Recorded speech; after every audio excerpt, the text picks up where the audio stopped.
जय शिव शंभू। हर हर महादेव। प्रिय भक्तों, अगर कभी जीवन में आपको ये दुर्लभ पौधा कहीं दिखाई दे जाए तो इसे पहचानने की कोशिश अवश्य कीजिए। आज हम आपको एक ऐसे पौधे के बारे में बताने जा रहे हैं जिसे भारतीय लोक मान्यताओं और पारंपरिक मान्यताओं में अत्यंत विशेष माना गया है। कहा जाता है कि यह साधारण दिखाई देने वाला पौधा अपने भीतर कई अद्भुत रहस्य समेटे हुए है। बहुत से लोग वर्षों तक इसकी तलाश करते हैं, लेकिन ये हर किसी को देखने या पहचानने का सौभाग्य नहीं मिलता। हमारे इस चैनल का उद्देश्य केवल जानकारी देना नहीं, बल्कि भारत की उस प्राचीन वनस्पति परंपरा को जीवित रखना है जो धीरे धीरे समय के साथ लुप्त होती जा रही है। हमारे ऋषि मुनियों ने पेड़ पौधों के महत्व को केवल औषधि तक सीमित नहीं रखा, बल्कि उन्हें आध्यात्मिक, धार्मिक और प्राकृतिक दृष्टि से भी अत्यंत महत्वपूर्ण माना। आज आधुनिक जीवन में हम इन अमूल्य जानकारियों को भूलते जा रहे हैं, इसलिए हम ऐसे ही दुर्लभ पौधों और उनसे जुड़ी पारंपरिक मान्यताओं को आप तक पहुंचाने का प्रयास करते हैं। भक्तों, प्रकृति का हर पेड़ पौधा अपने भीतर कोई न कोई विशेष गुण अवश्य रखता है। आयुर्वेद की दृष्टि से देखें तो अनेक पौधे औषधीय गुणों से भरपूर हैं। वहीं धार्मिक परंपराओं में भी कई पौधों का विशेष महत्व बताया गया है। इन्हीं में से एक है सफेद कटेरी। ये पौधा अपने तेज कांटों के कारण पहचाना जाता है और इसी वजह से इसे कटेरी कहा जाता है। लोक मान्यताओं में इसके अनेक विशेष प्रयोग बताए जाते हैं, जिनके बारे में आज हम विस्तार से चर्चा करेंगे, इसलिए इस वीडियो को अंत तक अवश्य देखिए। कई बार अधूरी जानकारी व्यक्ति को भ्रम में डाल देती है, जबकि पूरी जानकारी सही समझ विकसित करती है। आज हम आपको सफेद कटेरी से जुड़ी उन मान्यताओं के बारे में बताएंगे जिनका उल्लेख ग्रामीण परंपराओं और लोक कथाओं में वर्षों से होता आया है। हो सकता है आप गांव में रहते हो या शहर में। यदि कभी खेतों, जंगलों या सुनसान रास्तों से गुजरते समय आपको यह पौधा दिखाई दे तो उसे पहचानना आपके लिए उपयोगी साबित हो सकता है। लोक विश्वासों के अनुसार इस पौधे का धार्मिक और आध्यात्मिक महत्व विशेष माना गया है, इसलिए इसकी सही पहचान आवश्यक है। भक्तों, आगे बढ़ने से पहले आपसे एक छोटी सी विनती है। यदि आपको हमारी ये जानकारी पसंद आए तो वीडियो को लाइक अवश्य करें, अपने मित्रों और परिवार के साथ शेयर करें, और यदि अभी तक हमारे चैनल को सब्सक्राइब नहीं किया है तो तुरंत सब्सक्राइब करके बेल आइकन भी दबा दें, ताकि ऐसी ही प्राचीन और रोचक जानकारियां सबसे पहले आप तक पहुंचती रहें। कमेंट बॉक्स में श्रद्धापूर्वक हर हर महादेव अवश्य लिखें।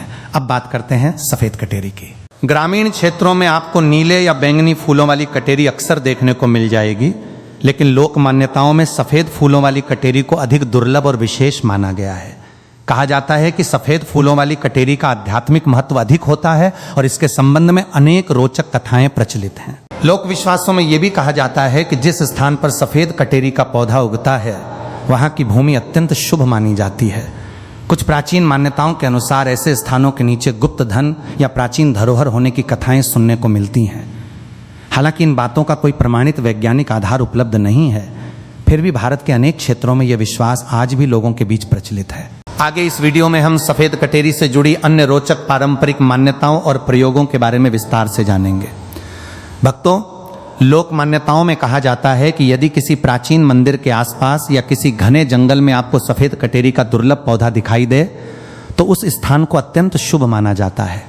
कुछ क्षेत्रों में यह विश्वास भी प्रचलित है कि ऐसे स्थानों के नीचे प्राचीन धरोहर या गुप्त धन छिपा हो सकता है। वहीं कुछ लोक कथाओं में शमशान भूमि में उगी सफेद कटेरी के बारे में भी इसी प्रकार की मान्यताओं का उल्लेख मिलता है। हालांकि इन बातों का कोई प्रमाणित वैज्ञानिक आधार उपलब्ध नहीं है, फिर भी ये मान्यताएं पीढ़ियों से लोगों के बीच सुनाई जाती रही हैं। अब जानते हैं सफेद कटेरी से जुड़ी कुछ और रोचक पारंपरिक मान्यताओं के बारे में। कहा जाता है कि यदि शुक्रवार के दिन श्रद्धा और भक्ति के साथ सफेद कटेरी का एक पुष्प माता लक्ष्मी को अर्पित किया जाए और उनके बीज मंत्र का जप किया जाए तो ये पूजा अत्यंत शुभ मानी जाती है। लोक विश्वास के अनुसार ऐसी साधना से माता लक्ष्मी की कृपा प्राप्त होती है और जीवन में सुख, समृद्धि, आर्थिक उन्नति तथा सकारात्मक ऊर्जा का संचार होता है। यह धार्मिक आस्था का विषय है और अनेक श्रद्धालु इसे अपनी श्रद्धा के अनुसार करते हैं। एक अन्य मान्यता के अनुसार सफेद कटेरी की जड़ को विशेष महत्व दिया गया है। कुछ परंपराओं में कहा जाता है कि इसकी जड़ में दिव्य ऊर्जा का वास होता है। इसी कारण पुराने समय में कुछ लोग इसे अपने पास रखते थे और इसे शुभ मानते थे। ये एक पारंपरिक विश्वास है जिसका कोई प्रमाणित चिकित्सीय आधार उपलब्ध नहीं है। आयुर्वेद में कटेरी की कुछ प्रजातियों का औषधीय उपयोग बताया गया है। पारंपरिक चिकित्सा पद्धतियों में इसके बीजों का उपयोग दांतों से जुड़ी कुछ समस्याओं के लिए भी वर्णित मिलता है। हालांकि यदि दांत में तेज दर्द, संक्रमण या अन्य गंभीर समस्या हो तो योग्य दंत चिकित्सक से उपचार कराना ही सबसे उचित उपाय है। भक्तों, तांत्रिक मान्यताओं में यह भी कहा जाता है कि सफेद कटेरी की जड़ नकारात्मक ऊर्जा से रक्षा करने वाली मानी जाती है। कुछ लोग इसे अपने घर में या पूजा स्थल पर रखते हैं और विश्वास करते हैं कि इससे मानसिक भय तथा नकारात्मकता दूर रहती है। ये पूरी तरह धार्मिक और पारंपरिक आस्था का विषय है। लोक कथाओं में एक और रोचक विश्वास मिलता है। कहा जाता है कि यदि सफेद कटेरी की जड़ को लाल वस्त्र में लपेटकर तकिए के नीचे रखा जाए तो व्यक्ति को विशेष प्रकार के स्वप्न दिखाई दे सकते हैं। कुछ लोग इन स्वप्नों को शुभ संकेत मानते हैं, जबकि कुछ इसे केवल पारंपरिक मान्यता मानते हैं। इसका कोई वैज्ञानिक प्रमाण उपलब्ध नहीं है। इसी प्रकार तांत्रिक परंपराओं में यह भी उल्लेख मिलता है कि विशेष मंत्र साधना के साथ इस जड़ का उपयोग ध्यान और आध्यात्मिक अभ्यास में किया जाता था। यह विषय पूरी तरह तांत्रिक परंपराओं और व्यक्तिगत आस्था से जुड़ा हुआ है तथा इसकी पुष्टि आधुनिक विज्ञान नहीं करता। लोक विश्वास के अनुसार सफेद कटेरी की जड़ को घिसकर तिलक लगाने से मन में शांति, आत्मविश्वास और सकारात्मक सोच बनी रहती है। कई लोग इसे आध्यात्मिक साधना का एक भाग मानते हैं और नियमित पूजा पाठ के साथ इसका प्रयोग करते हैं। अंत में एक और पारंपरिक मान्यता का उल्लेख मिलता है। कहा जाता है कि यदि कटेरी की जड़, बेल की जड़ और महुआ की जड़ को घर के किसी शुभ स्थान पर स्थापित किया जाए तो घर में सकारात्मक वातावरण बना रहता है और नकारात्मक प्रभावों से रक्षा होती है। ये भी एक धार्मिक विश्वास है जिसे अनेक लोग अपनी परंपरा और श्रद्धा के अनुसार अपनाते हैं। भक्तों, चाहे कोई भी परंपरा हो, सबसे बड़ा उपाय सदाचार, ईश्वर में आस्था, सत्कर्म और सकारात्मक जीवन शैली ही मानी गई है।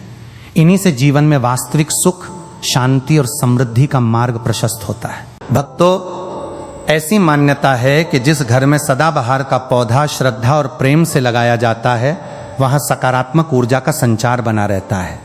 कई लोग इसे सुख, शांति और समृद्धि का प्रतीक मानते हैं।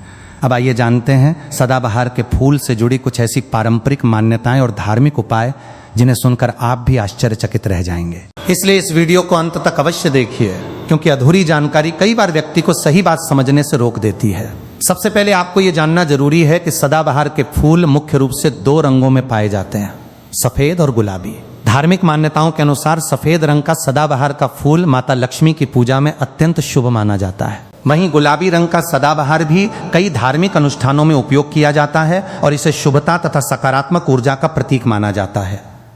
लोक विश्वास के अनुसार यदि श्रद्धा और सच्चे मन से सफेद सदाबहार का पुष्प भगवान शिव को अर्पित किया जाए तो व्यक्ति को मानसिक शांति प्राप्त होती है और जीवन की अनेक बाधाएं दूर होने की प्रार्थना की जाती है। इसी प्रकार माता लक्ष्मी की पूजा में भी इस पुष्प का विशेष महत्व बताया गया है। पूजा करते समय अपनी मनोकामना सच्चे हृदय से व्यक्त करना भारतीय परंपरा का एक महत्वपूर्ण भाग माना गया है।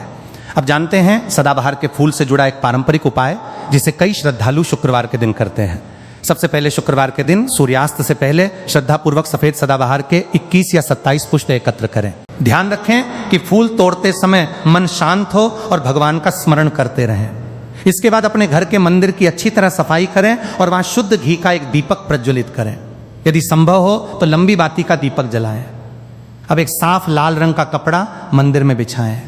इसके बाद मौली के धागे की सहायता से उन पुष्पों की एक सुंदर माला तैयार करें। यदि आपने 27 पुष्प लिए हैं तो 27 पुष्पों की माला बनाएं और यदि 21 पुष्प लिए हैं तो 21 पुष्पों की माला तैयार करें। माला तैयार होने के बाद माता लक्ष्मी का ध्यान करें और श्रद्धा के साथ दां महालक्ष्म्यै नमः मंत्र का 27 बार जप करें। मंत्र जाप पूर्ण होने के बाद वो पुष्पमाला माता लक्ष्मी को अर्पित करें।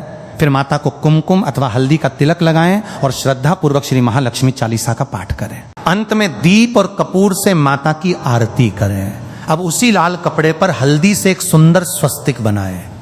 यदि आपने 21 पुष्पों की माला अर्पित की है तो स्वस्तिक के ऊपर 21 साबुत चावल रखें। यदि आपने 27 पुष्पों की माला अर्पित की है तो 27 साबुत चावल अर्पित करें। इस बात का विशेष ध्यान रखें कि चावल टूटे हुए या खंडित न हो, क्योंकि पूजा में सदैव अखंड चावल का ही उपयोग किया जाता है। जब भी आप प्रत्येक चावल स्वस्तिक पर रखें उसी समय श्रद्धा से महालक्ष्मी नमः मंत्र का उच्चारण करते रहें। अंत में माता को अर्पित की गई वही पुष्पमाला श्रद्धा पूर्वक उस स्वस्तिक के ऊपर स्थापित कर दें और हाथ जोड़कर माता लक्ष्मी से अपने परिवार के सुख, समृद्धि, आरोग्य और मंगल की प्रार्थना करें। भक्तों, किसी भी धार्मिक उपाय का वास्तविक फल केवल सामग्री से नहीं बल्कि आपकी श्रद्धा, विश्वास, सच्चे मन और सत्कर्मों से जुड़ा होता है। इसलिए पूजा करते समय मन में पवित्रता रखें, ईश्वर पर विश्वास रखें और सदैव धर्म तथा सदाचार के मार्ग पर चलने का संकल्प लें। भक्तों, जब माता लक्ष्मी की पूजा पूरी हो जाए तब मंदिर में अर्पित सिंदूर में से थोड़ा सा सिंदूर श्रद्धा के साथ ले लें। यदि किसी कारण मंदिर का सिंदूर उपलब्ध न हो तो घर में पूजा के लिए रखा हुआ सिंदूर भी उपयोग कर सकते हैं। अब आपने जो लाल वस्त्र बिछाया था और जिस पे माला रखी हुई है, उस माला पर हल्के हाथों से थोड़ा सा सिंदूर अर्पित करें। इसके बाद उसी लाल कपड़े में उन पूजन सामग्रियों को सावधानी पूर्वक लपेटकर एक छोटी सी पोटली बना लें। लोक मान्यता के अनुसार इस पोटली को उसी शुक्रवार की रात लगभग 8 बजे के आसपास अपने धन रखने के स्थान तिजोरी या अलमारी में श्रद्धा के साथ रखा जाता है। ऐसा माना जाता है कि ये उपाय माता लक्ष्मी के प्रति श्रद्धा और समृद्धि की कामना का प्रतीक है। यदि आपने 21 पुष्पों वाला उपाय किया है तो इसे लगातार 5 शुक्रवार तक करने की परंपरा बताई जाती है। यदि आपने 27 पुष्पों वाला उपाय किया है तो इसे लगातार 4 शुक्रवार तक किया जाता है। ध्यान रखें कि हर शुक्रवार नई माला और नए चावल का ही प्रयोग करें, लेकिन नई पोटली न बनाएं। पहली बार बनाई गई उसी लाल पोटली में प्रत्येक शुक्रवार की पूजा के बाद नई माला और चावल जोड़ते जाएं। जब अंतिम शुक्रवार पूरा हो जाए तब उस पोटली को खोलकर उसके भीतर रखे हुए पुष्प और चावल को किसी स्वच्छ मिट्टी में श्रद्धा पूर्वक समर्पित कर दें। यदि घर में आंगन या मिट्टी उपलब्ध हो तो वहीं डाल दें। यदि पूरा घर पक्का बना हो तो किसी गमले की मिट्टी का उपयोग किया जा सकता है। ध्यान रहे कि केवल फूल और चावल ही मिट्टी में रखें, लाल कपड़े को मिट्टी में न दबाएं। उसे अलग रखकर सम्मान पूर्वक किसी अन्य शुभ कार्य में उपयोग कर सकते हैं या स्वच्छ स्थान पर सुरक्षित रख सकते हैं। भक्तों, ऐसी मान्यता है कि इस प्रकार श्रद्धा और नियम पूर्वक पूजा करने से व्यक्ति के मन में सकारात्मकता आती है, ईश्वर के प्रति विश्वास बढ़ता है और समृद्धि की कामना के साथ जीवन में आगे बढ़ने की प्रेरणा मिलती है। अब बात करते हैं मनी प्लांट से जुड़ी कुछ लोकप्रिय मान्यताओं की। बहुत से लोगों के बीच ये विश्वास प्रचलित है कि मनी प्लांट घर में हरियाली, सकारात्मक ऊर्जा और शुभता का प्रतीक होता है। कुछ जगहों पर यह भी कहा जाता है कि यदि किसी परिचित की अनुमति से मनी प्लांट की एक बेल लेकर अपने घर में लगाया जाए तो इसे शुभ माना जाता है। हालांकि बिना अनुमति किसी की वस्तु लेना उचित नहीं है, इसलिए सदैव पौधा अनुमति लेकर ही लें। यदि मनी प्लांट को पानी में लगाया जाए तो इस बात का विशेष ध्यान रखें कि पानी स्वच्छ रहे और उसे समय समय पर बदलते रहें। स्वस्थ पौधा ही घर की सुंदरता बढ़ाता है। लोक विश्वास के अनुसार मनी प्लांट की जड़ों को ढक कर रखना शुभ माना जाता है। इसी कारण कई लोग बोतल या कांच के पात्र पर लाल रंग का रिबन या कलावा बांधते हैं। लाल रंग को भारतीय परंपरा में मंगल, शक्ति और शुभता का प्रतीक माना गया है, इसलिए कुछ लोग इसे धार्मिक आस्था के साथ अपनाते हैं। भक्तों, मनी प्लांट को आप पानी से भरी कांच की बोतल, सुंदर पात्र या सीधे मिट्टी वाले गमले में भी लगा सकते हैं। सबसे महत्वपूर्ण बात यह है कि पौधे की नियमित देखभाल करें, उसे पर्याप्त प्रकाश मिले, समय पर पानी मिले और वो हरा भरा बना रहे। हरा भरा पौधा केवल घर की शोभा ही नहीं बढ़ाता, बल्कि प्रकृति के प्रति हमारे प्रेम और सकारात्मक सोच का भी प्रतीक होता है। भक्तों, शास्त्रों और पारंपरिक मान्यताओं में कहा गया है कि घर के आसपास लगाए गए वृक्ष और पौधे केवल वातावरण को ही शुद्ध नहीं करते, बल्कि वे परिवार में सुख, शांति और सकारात्मक ऊर्जा का भी प्रतीक माने जाते हैं। जिस प्रकार किसी विशाल वृक्ष की जड़ें उसे मजबूती प्रदान करती हैं, उसी प्रकार यह माना जाता है कि घर के आसपास हरियाली होने से परिवार के रिश्तों में भी मजबूती बनी रहती है, प्रेम बना रहता है, आपसी मतभेद कम होते हैं और परिवार के सदस्यों के बीच अपनापन बढ़ता है। यह धार्मिक और सांस्कृतिक आस्था का विषय है, जिसे भारत में सदियों से महत्व दिया जाता रहा है। इन्हीं पौधों में एक नाम मनी प्लांट का भी आता है। बहुत से लोग इसे केवल सजावटी पौधा नहीं, बल्कि समृद्धि और सकारात्मकता का प्रतीक मानते हैं। ऐसी मान्यता है कि यदि मनी प्लांट की नियमित देखभाल की जाए और उसे सम्मानपूर्वक रखा जाए तो वो घर के वातावरण को और अधिक सुंदर तथा सकारात्मक बना देता है। लोक विश्वास के अनुसार मनी प्लांट को घर के मुख्य प्रवेश द्वार के आसपास या उसके ऊपर की ओर लगाया जा सकता है। कई लोग इसे टेरेस, बालकनी, आंगन या घर के भीतर भी रखते हैं, जहां उसे पर्याप्त रोशनी और हवा मिल सके। रसोई घर की खिड़की के पास भी इसे रखना शुभ माना जाता है, क्योंकि वहां यह आसानी से विकसित होता है और घर की शोभा बढ़ाता है। वास्तु परंपरा में दक्षिण पूर्व दिशा को मनी प्लांट के लिए शुभ माना गया है। इस दिशा का संबंध अग्नि तत्व से जोड़ा जाता है और कई लोग मानते हैं कि इस स्थान पर रखा गया स्वस्थ और हरा भरा पौधा घर में सकारात्मक ऊर्जा का संचार करने में सहायक होता है। यह एक पारंपरिक वास्तु मान्यता है जिसे लोग अपनी श्रद्धा और विश्वास के अनुसार अपनाते हैं। भक्तों, अब एक ऐसी बात जिस पर बहुत कम लोग ध्यान देते हैं। यदि मनी प्लांट का कोई पत्ता पीला पड़ने लगे या बिना किसी स्पष्ट कारण के सूखने लगे तो सबसे पहले पौधे की देखभाल पर ध्यान देना चाहिए।